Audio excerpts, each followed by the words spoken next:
International News Now.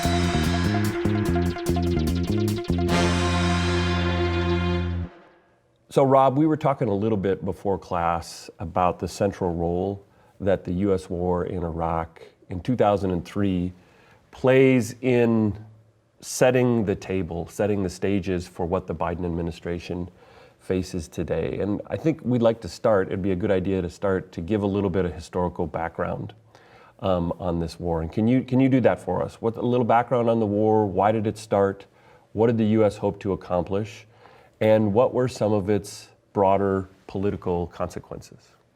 Okay, so the United States in 2003 launched a war of regime change in Iraq, right? And this was a war designed to remove from power Saddam Hussein and to initiate a rise of a democratic political system in Iraq and hopefully more broadly in the whole Middle East. And so this enterprise in Iraq, the invasion and initiation of regime change, was rooted in the threats from the attack by Saudi citizens on 9/11. And so these were terrorist attacks on U.S. soil. It disrupted U.S. foreign policy, reoriented it toward fighting terrorism internationally. And the Bush administration devised a strategy in which terrorism and support for terrorism abroad, right, in places like the Middle East, was associated with authoritarianism. And these authoritarian regimes provided a threat in two ways. One was their sponsorship and fostering of terrorist organizations that could launch attacks against the United States and its Western allies, right? But also authoritarian regimes might possess weapons of mass destruction and might share those weapons of mass destruction with terrorists. And this is where the two issues that drove the invasion by the United States of Iraq and the Saddam Hussein regime were tied together. There was evidence from the Bush administration, or found by the Bush administration, that suggested that Iraq was developing weapons of mass destruction or would eventually develop weapons of mass destruction, and those weapons could be shared with terrorists. And so the United States intervened militarily after giving ultimatums to the Saddam Hussein regime for inspectors to check to see if they had weapons of mass destruction. And the goal here was that the United States would remake and democratize the broader Middle East by first overthrowing Saddam Hussein, who had been a thorn in the U.S. side for well over a decade already, and that this would spark a democratization of the broader Middle East that would help to solve the terrorism problem and the terrorism threat emanating from that region against the United States. And so the overthrow of Saddam Hussein was this broad strategic enterprise. Now, it also had significant political consequences in Iraq, of course, and the region. And so, Pat, why don't you highlight some of the big changes that came with the overthrow of Saddam Hussein in Iraq? Yeah, and we want to highlight two here. And the first, we want to talk about how the coalition, the balance of power within Iraq is realigned or altered as a result of removing Saddam Hussein from power. And the thing to realize first is that Iraq is made up of three significant political groupings. We have the Kurds, which make up about 20% of the population in northern Iraq. The Sunni Muslims that were tied with Saddam Hussein make up about 20% of the population in the western portions of Iraq and then in Baghdad. And then the Shia Muslims, which are predominant in southern Iraq and then in Baghdad as well, make up about 55% of the population.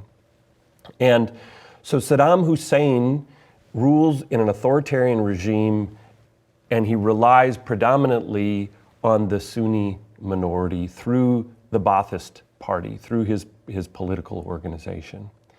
Well, the United States says we're going to democratize Iraq, we're going to topple him from power. But if we think about this in pure majoritarian terms, what that move by the United States does is it undermines the influence of the Sunni minority that had been tied to Saddam Hussein, and it creates a political opportunity for Shia-aligned parties to dominate Iraq if there are democratic institutions.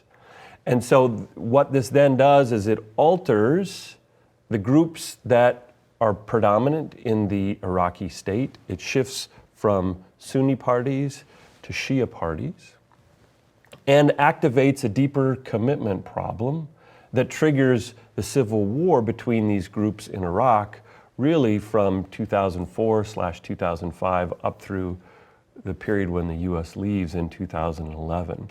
So we have significant destabilization in Iraq, but more importantly, we now have an Iraqi government, because of democratic institutions, that is aligned and dominated by Shia parties. Now, this is then important, and this is the second part of this, the consequences of the war in Iraq. The Shia party has much friendlier interests with Iran because Iran is a Shia government and embraces Shia Islam, right? And so now we have the recalibration and the realignment of relations between Iraq and Iran by toppling Saddam Hussein. When Saddam Hussein was in power, he was one of the principal rivals with the Iranian regime after the Iranian Revolution in the late 1970s. Iraq and Iran fight an extensive, long war from 1980 to 1988.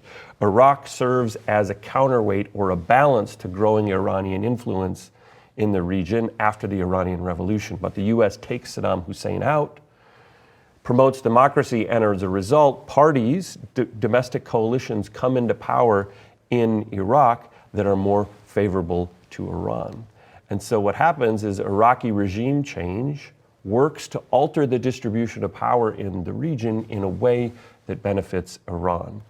You eliminate the Iraqi blocking coalition against Iran, and at the same time, you bring to power groups in Iraq that are much more favorably disposed to the Iranian regime. So the war in Iraq, right, the US war in Iraq in 2003, that starts in 2003, eliminates Iran's principal regional rival. How then, Robin, I want to bring you back in here, how then does Iran seize on these opportunities to begin to expand its regional influence in the last 15 years or so? What are some manifestations of this expanded Iranian influence? Okay, so without the blocking work by Iraq to constrain Iranian power, Iran starts to expand its influence around the region. And so a couple of examples of this.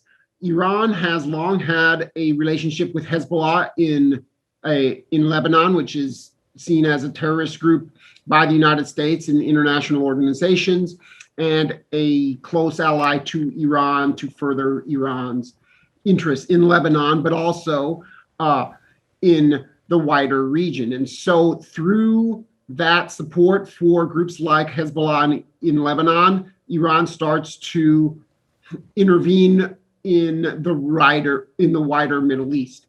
And so that would be one example of that.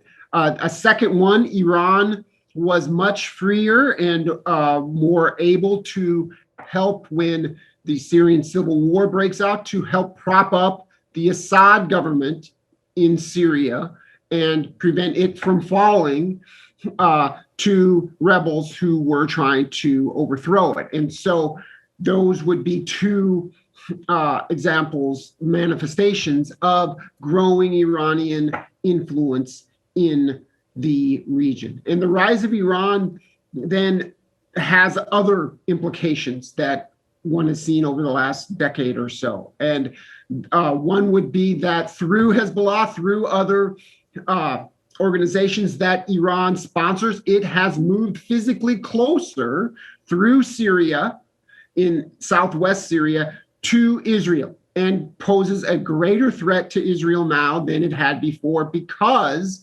of its greater capacity to project power in the region.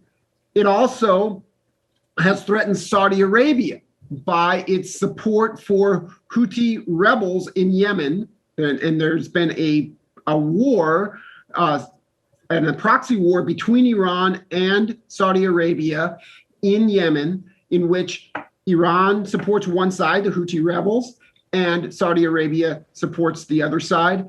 And Iran, again, because it has been freed from the balancing enterprises of a stronger Iraq, was able to threaten and project power against Saudi Arabia. And finally, then there is Iran's nuclear program, which also raises the power profile of Iran in the region. And so those are the manifestations of greater Iranian power in the region. So Pat, you can talk a little bit more, perhaps, coming back in on how the rise of Iran specifically threatens Saudi Arabia. Yeah, and I think the first thing we need to realize here, and we can take this back partly to sectarian conflict, but we need to understand that Saudi Arabia's principal regional rival, its principal threat, is Iran, right? It worries about Iran trying to export revolution in the region dating back to the Iranian Revolution in the 1970s, destabilizing the House of Saud and its ruling position in Saudi Arabia.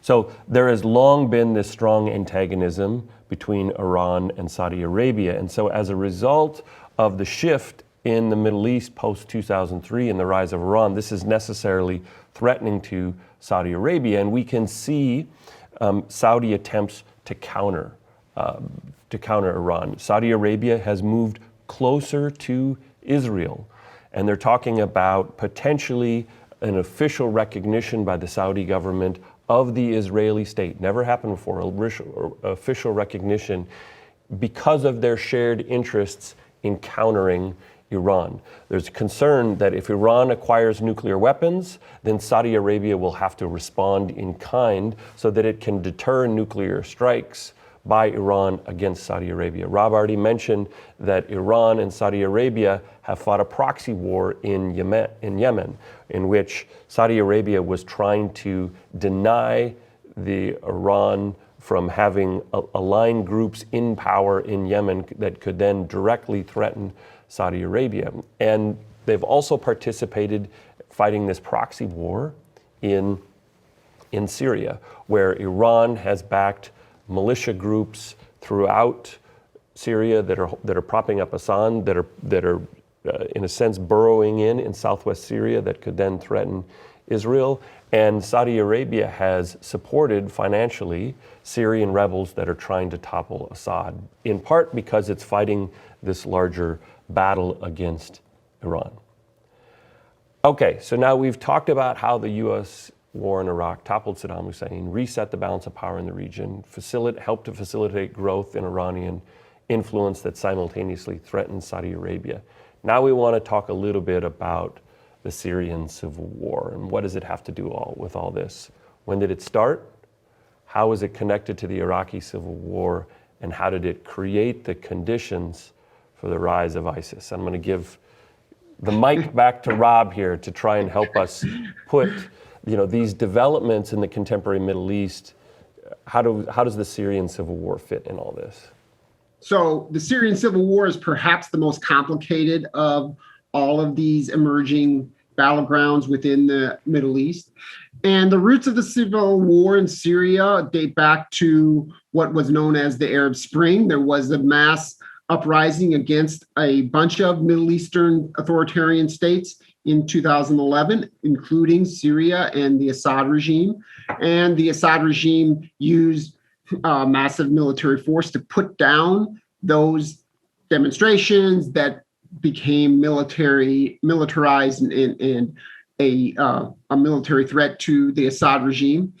And this civil war between the Assad regime and Syrian rebels took on a larger regional battle over Syria and who was going to rule Syria that brought in a lot of international and external actors. And so the Assad regime, the Syrian government led by Assad, was supported by Iran and also by Russia, who came in and lent military aid to Assad to keep it from falling.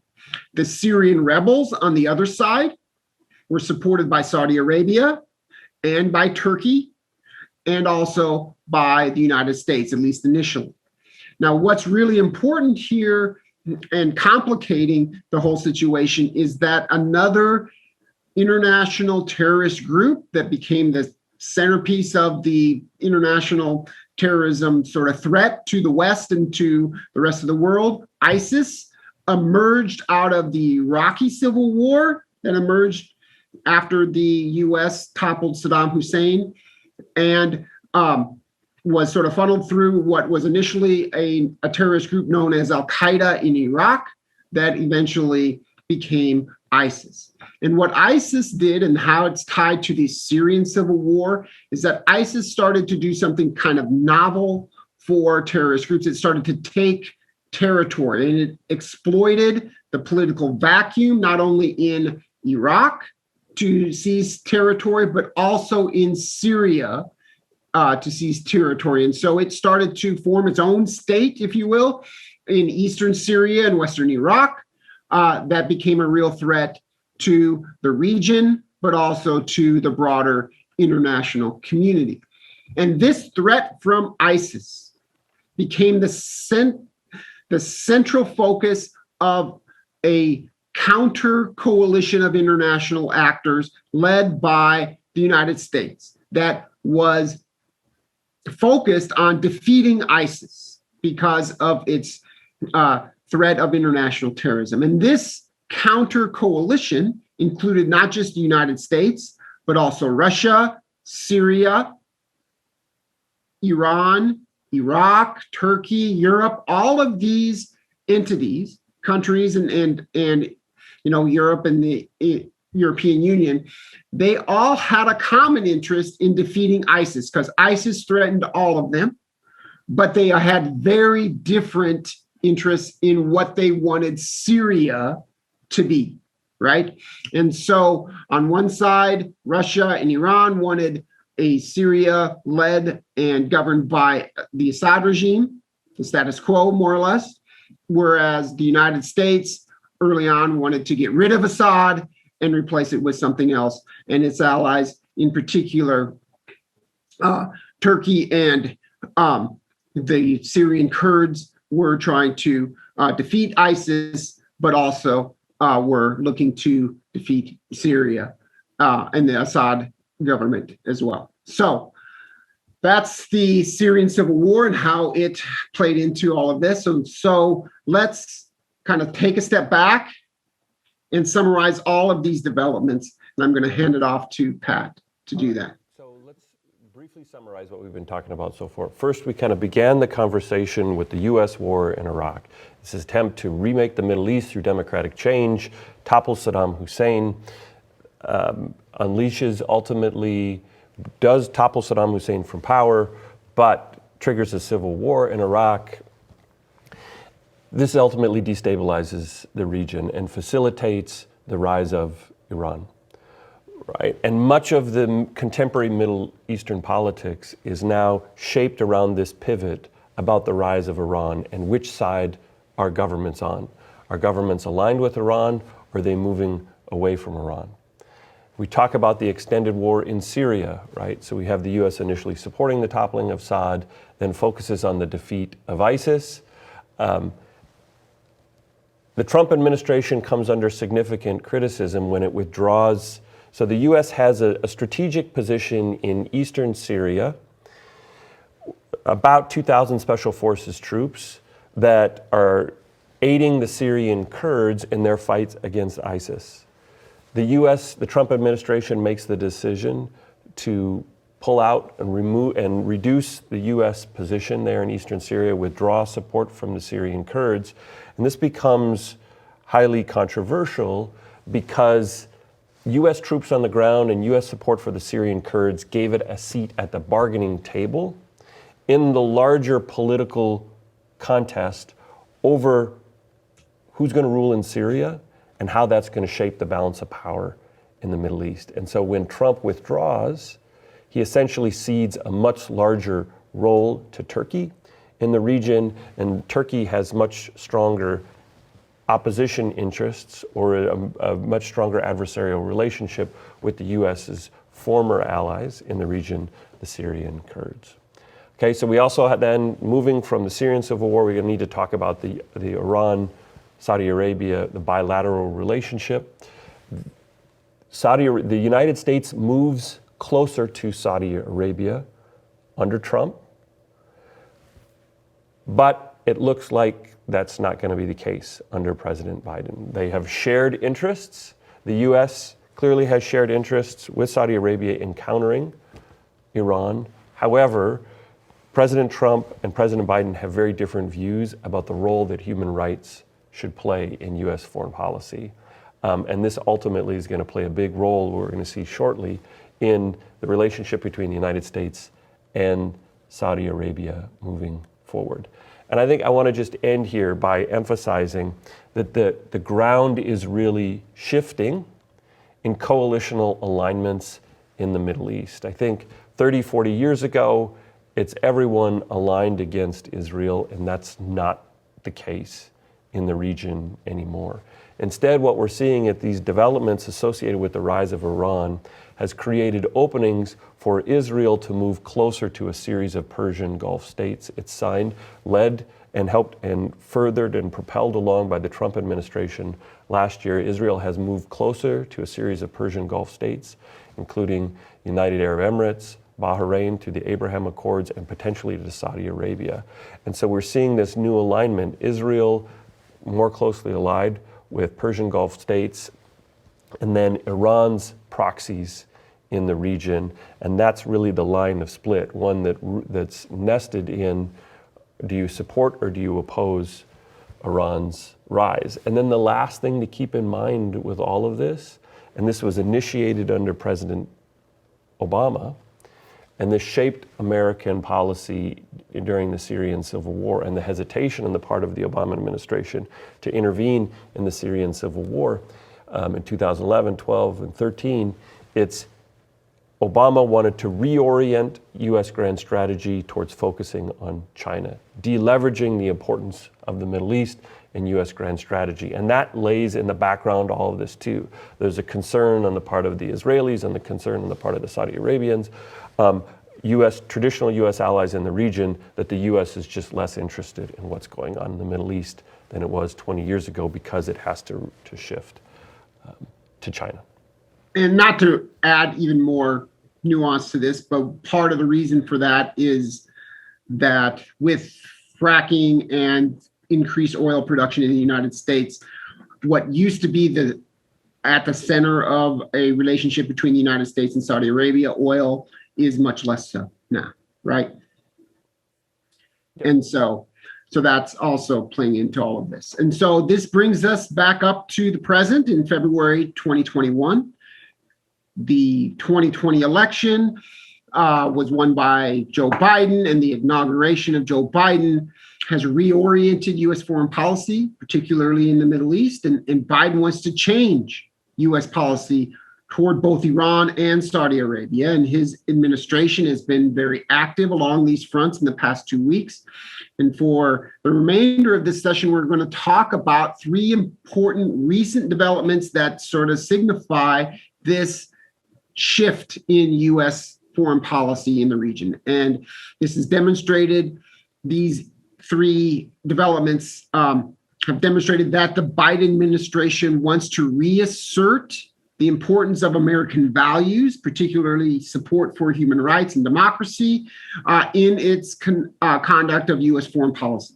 And this means putting some distance between the United States and Saudi Arabia, at least for a while, because Saudi Arabia has been a abuser, if you will, of human rights, as we'll see in just a second in one particular instance, especially. However, it is being very careful in this recalibration, right?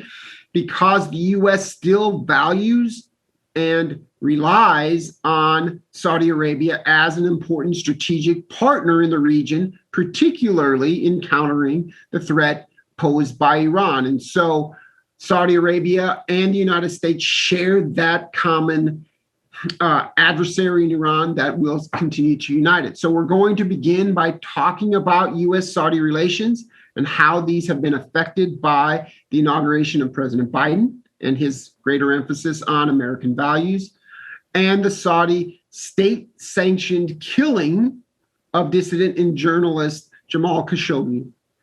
And so we're going to begin with this discussion with a brief overview by watching a recent clip on this issue by the PBS News Hour. And so let's run that clip. The last 24 hours have seen two major foreign policy developments. Overnight, the Biden administration launched its first known airstrike against Iranian-backed militias in Syria. And today, the U.S. intelligence community released a damning report tying Saudi Arabia's crown prince to the murder of a journalist. To discuss both now, we turn to our Nick Schifrin. So hello, Nick. First of all, on this intelligence community report, tell us what is in here. What is it saying about what the Crown Prince of Saudi Arabia's connection was to the murder of Jamal Khashoggi? Yeah, Judy, this is the first time we've seen the intelligence community's assessment on who murdered Jamal Khashoggi. And from the very first sentence, it is damning. The Office Director of National Intelligence report begins, "We assess Saudi Arabia's Crown Prince Mohammed bin Salman approved an operation in Istanbul, Turkey, to capture or kill Saudi journalist Jamal Khashoggi." It says it makes that assessment based on the Crown Prince's control of decision-making, the direct involvement of one of his key advisors, and his personal protective detail, and his prior support for using violent measures on dissidents. It does not include any firsthand intelligence that MBS was responsible. Now, you'll recall, Judy, that Khashoggi was once a palace insider who became a prominent critic of MBS. And on October 2018, Khashoggi walked into the consulate in Istanbul and was brutally murdered inside. And afterward, one of his murderers actually put on his clothes and left the embassy in an apparent attempt to cover it up. The assessment itself, Judy, is largely what we knew already, but administration officials and human rights advocates admit it is remarkable to see it out in public. And Nick, the Biden administration moved quickly to announce how it's going to punish Saudi Arabia. Tell us about that. Yeah, the State Department created what it's calling the Khashoggi ban that imposes restrictions on visas on anyone who harms, suppresses, or even threatens journalists, activists, and dissidents. And it used that today to sanction 76 Saudis.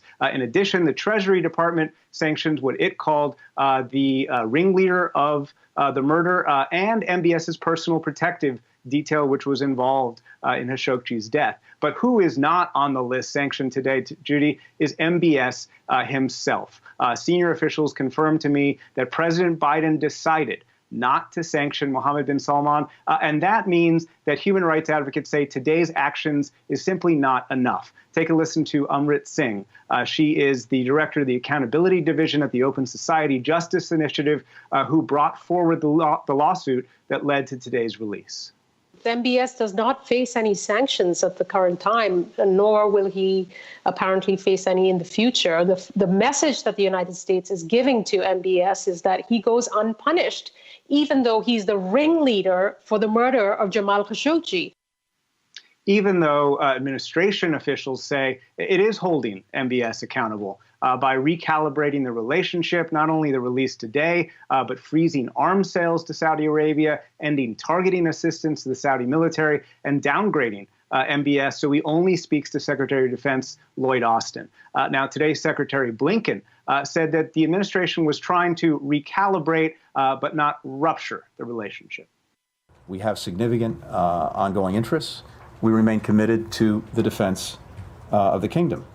But we also want to make sure, and this is what the president has said from the outset, that the relationship better reflects our interests and our values. And I think that we have to understand as well that this is bigger than any one person. Now, if human rights advocates say the administration did not go far enough, others argue Saudi Arabia must remain a key U.S. partner. Take a listen to Simon Henderson with the Washington Institute.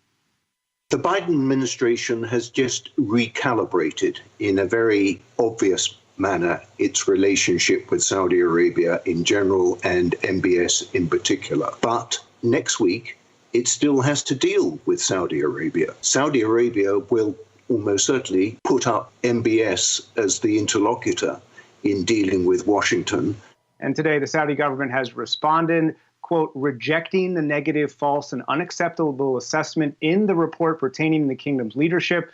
The concerned individuals were convicted and sentenced by the courts in the kingdom, and we look forward to maintaining the enduring foundations that have shaped the framework of the resilient strategic partnership between the kingdom and the United States, which means, Judy, the relationship between the United States and MBS himself is going to continue. Okay.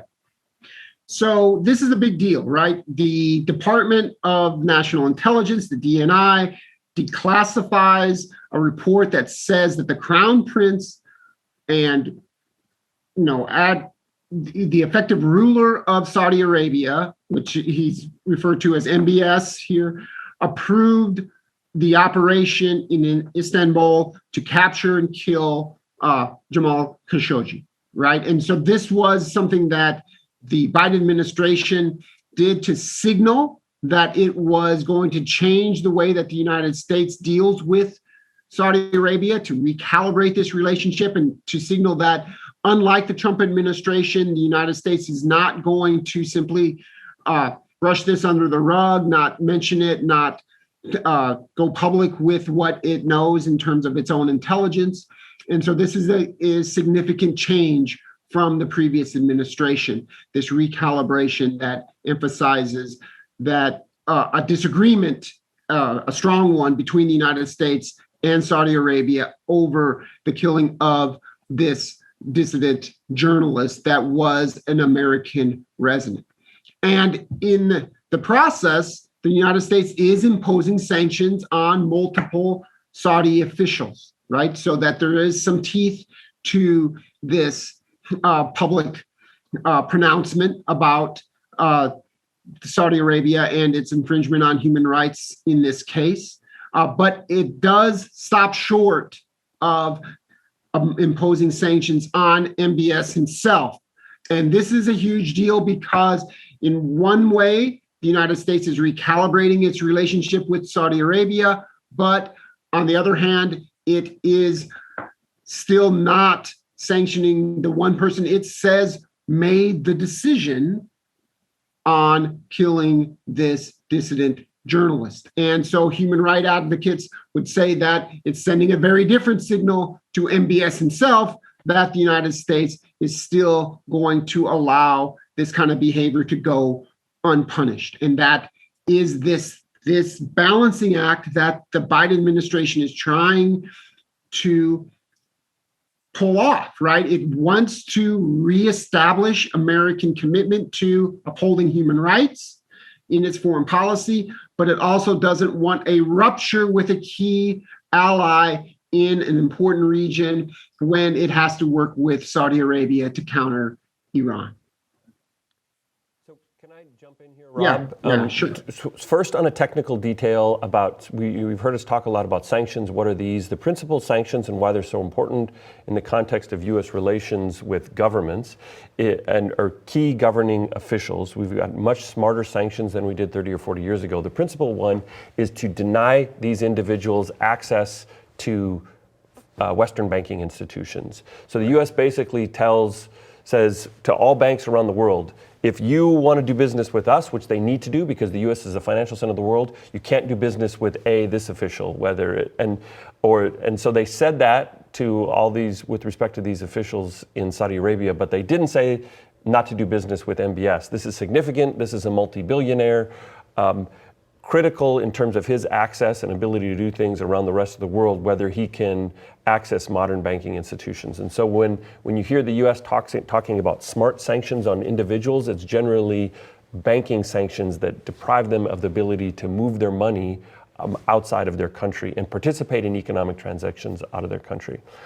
The other thing I think we need to talk about and realize here is that Biden's decisions about how to handle MBS are unpopular with Republicans who argued that the U.S. shouldn't have done this because of the risks associated with a deeper breach in U.S.-Saudi relations.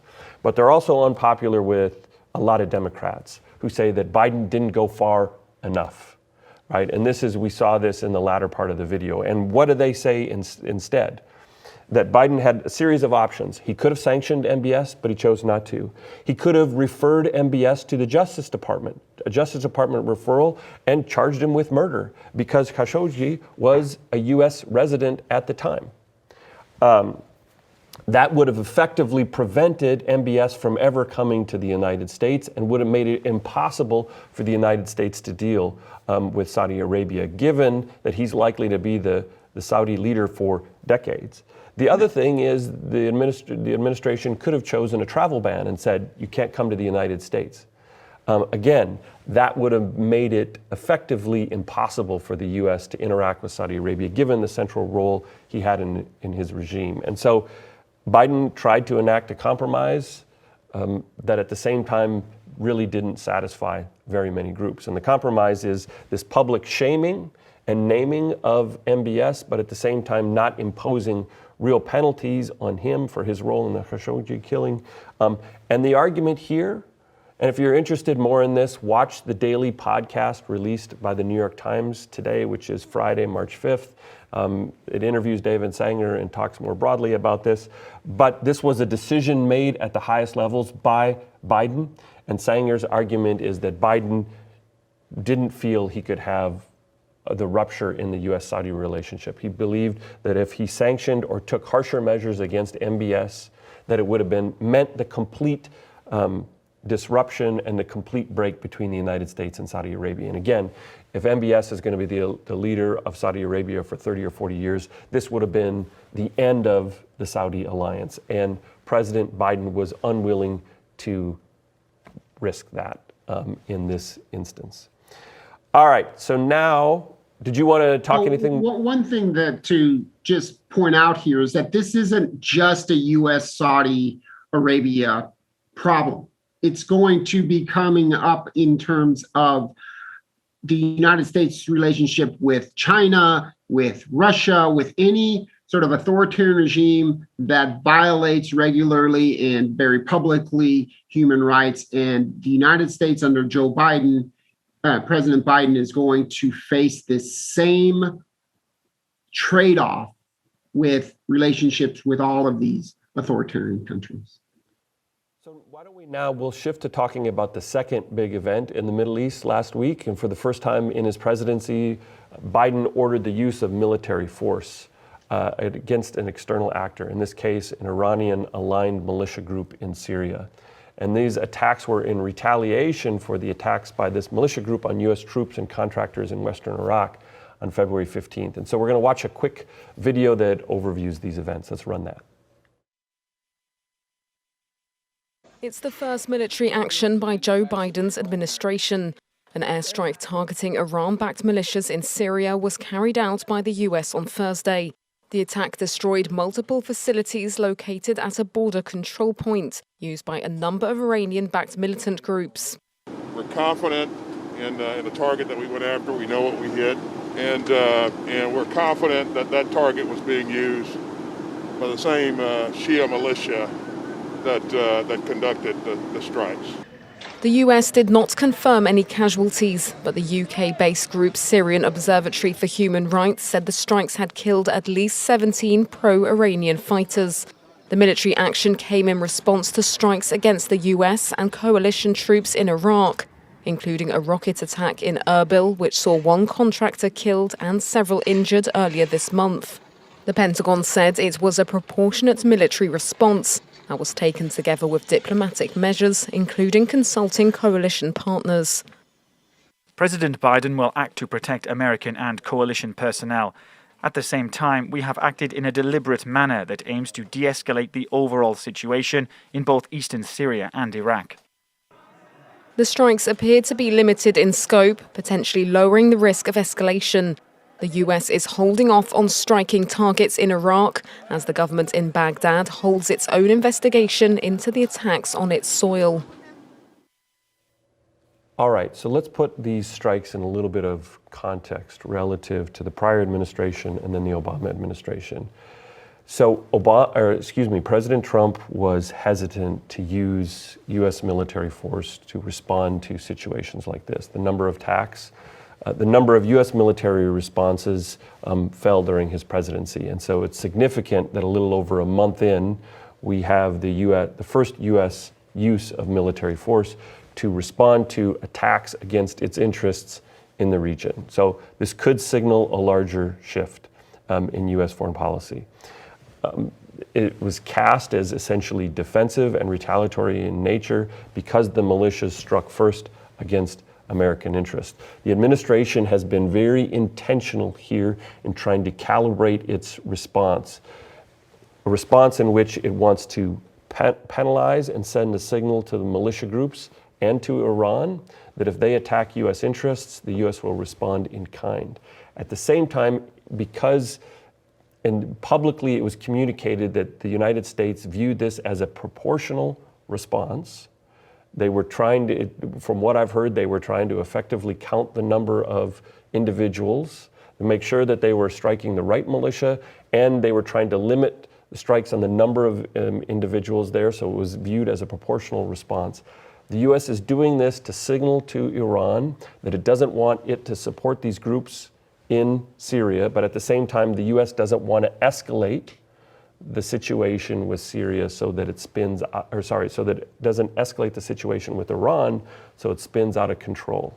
So the U.S. is trying to punish, but at the same time trying to send a signal that it doesn't want to escalate. This is a fine line, and we'll see whether the U.S. can walk it. And it's significant that, so today is Friday the 5th, that the Iranian-backed militias in Syria launched new attacks on Wednesday of this week, on March 3rd. And so if the U.S. was hoping to limit a cycle of attack and response with its moves at the end of February, it appears that it failed to do so. Okay, so now we want to finish today by talking, because these strikes, right, they're nested in that Iran is supporting militia groups in Syria that are attacking U.S. interests in Iraq. So these military maneuvers and the military strikes by the United States are tied into this broader relationship between Iran and the United States. And the principal component of that right now is trying to reestablish the Iran nuclear deal. And so that's where we want to finish the last the last few minutes of this session today. So as you recall, the Obama administration completed this agreement with Iran in 2015. Iran agreed to sharp restrictions on uranium enrichment that would make it very difficult for it to develop nuclear weapons for at least 10 years. In return, the United States relaxed a crippling sanctions regime on Iran that imposed significant limits on its oil exports and Iran's ability to access financial reserves in Western banks or banks that are doing business with American banks. The Trump administration then withdrew from this accord in 2018. Now, President Biden has signaled his desire to reestablish the Iran nuclear accord. However, he clearly faces an uphill battle. Iran has so far publicly resisted such efforts. And as we just discussed, it has chosen not to restrain militias it supports that are currently targeting the U.S. military in Iraq. So we want to continue to examine these developments by first listening to a recent interview with the U.S. Secretary of State Antony Blinken from earlier this week when he was asked about U.S. relations with Iran and hope for the Iran nuclear deal. So let's go ahead and run that clip. Is next. As you know, just a few days after the United States launched an attack on Iranian-backed militias in Syria because of their attack on U.S. forces based in Iraq, Iranian-backed militias have again today fired a rocket attack on U.S. forces at a base in Iraq, another attack by them. What should the penalty be for Iran? How should they pay the price for this? Well, Judy, we've made very clear and President Biden's made very clear that his first and most important obligation is to protect the lives and safety of Americans as well as our partners. And in the case of the earlier attacks, the first thing we did was to make sure we understood who was responsible, and that took some time. And then we worked very closely with our Iraqi partners to make that determination, and then to take clear action to demonstrate that these things could not go forward with impunity. Now, you're right, we have another attack in the last 24 hours. The first thing we have to do is get to the bottom of it and find out to the best of our ability who, in fact, is responsible. And then I think the President's been very clear that we will take appropriate action in a place and at the time of our choosing. Will that have any bearing on the attempt by the United States to get Iran back to the negotiating table when it comes to the Iran nuclear talks? And is the U.S. prepared to relieve Iran of some sanctions in order to get them back? So, with regard to the nuclear talks, when we pulled out of the nuclear agreement, the so-called JCPOA, that had put Iran's nuclear program in a box, Iran then started to break out from that box. And it is now in a position where it is closer to having the ability to produce fissile material for a nuclear weapon on short order in a matter of months. The agreement had pushed it past a year. So we have a real interest in trying to put Iran back into that box, and diplomacy is the way to do it. We've made clear that the path of diplomacy is open. The European Union, which is one of the parties to the original agreement, invited all of the other parties, our European partners, Russia, China, and Iran, and us, to come to start to talk about the possible return to the nuclear agreement. We said yes. Iran said no. We'll see what they do going forward. We've been clear that the path to diplomacy is open. The ball's in Iran's court to decide if it agrees. But yes or no, the U.S. considering lifting sanctions? We've been very clear that Iran has to come back into compliance with its obligations under the nuclear agreement, and if it does, we'll do the same thing, and that would involve, if they do it, some sanctions relief. But again, we're a long ways from that. Unfortunately, Iran's moving in the wrong direction. It continues to take steps that lift the various constraints of the agreement and is making its program more dangerous, not less dangerous. So, first and foremost, we want to see Iran come back into compliance with its obligations. So I want to emphasize 2 points coming out of here. The first is the balancing act that the United States faces right now in its relationship with Iran. It wants to bring Iran back to the negotiating table to restart nuclear accord talks. At the same time, it's got to punish Iran for its support for militia groups that are targeting U.S. military forces in the region and targeting U.S. allies in the regions. And so this balancing act is trying to have limited punishment so that you limit escalation, and at the same time encouraging/pressuring Iran to come back to the bargaining table so you can use diplomacy to solve the nuclear problem. That's the first thing, this delicate balancing act. The second thing I want to talk about here in the context of the Iran nuclear deal and why it's so significant, and I want to talk about this in the context of what you've been reading about in the textbook, in the modules after the exam, and that's on the origins of war and the role of the commitment problem. And we can think about the Iran nuclear deal that's signed in 2015 as a peace settlement in the region. It's a peace settlement that was designed to stabilize the distribution of power in the region. Remember, commitment problems get activated by shifts in the distribution of power. States that are getting stronger want to renegotiate the status quo. They want more influence. And so we can see growing Iranian political and military influence expanding its spheres of influence in the region over the last 15 years. The Iran nuclear program was also doing that, expanding Iranian military capability that could then potentially be used to threaten Israel, Saudi Arabia, or other groups in the region. And so the Iran nuclear accord was a peace settlement, accordingly, designed to try and stabilize the distribution of power in the region, cap Iranian military power by denying it access to nuclear weapons for at least the next decade. By pulling out of that deal, and in a sense, the Trump administration, they would argue, yes, the U.S. pulled out, but it slapped back harder sanctions on Iran that were designed to make it very difficult for Iran to rebuild its nuclear program? Well, Iran has continued to enrich uranium, as the clip noted. It's now its breakout time to how long it would take, or how long it would need to make a nuclear weapon has fallen from over a year to now a few months. And so what we're seeing in the region, we can talk about and we can think about in terms as the emergence of this commitment problem again.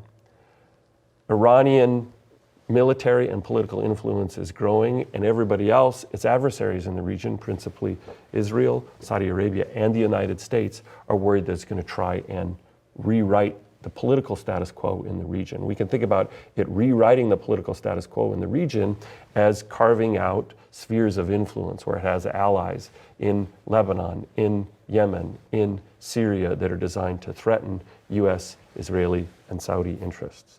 So again, a potential nuclear deal would have the goal, and this is how the US is thinking about it, using diplomacy to construct a peace settlement that tries to stabilize or freeze the distribution of power in the region. All right, I think, unless Rob, do you have anything else you wanted to add? No, that's all. I'm gonna let that be the final word. All right, so we're gonna continue talking about these issues. I'm sure they're gonna come back up in the next month or so. Feel free to post questions on Piazza and talk about it with us during office hours. Otherwise, we will see you in a couple of weeks again, or actually an extra week because of the spring break, for our next news segment. Stay safe, and we'll talk to you later. All right.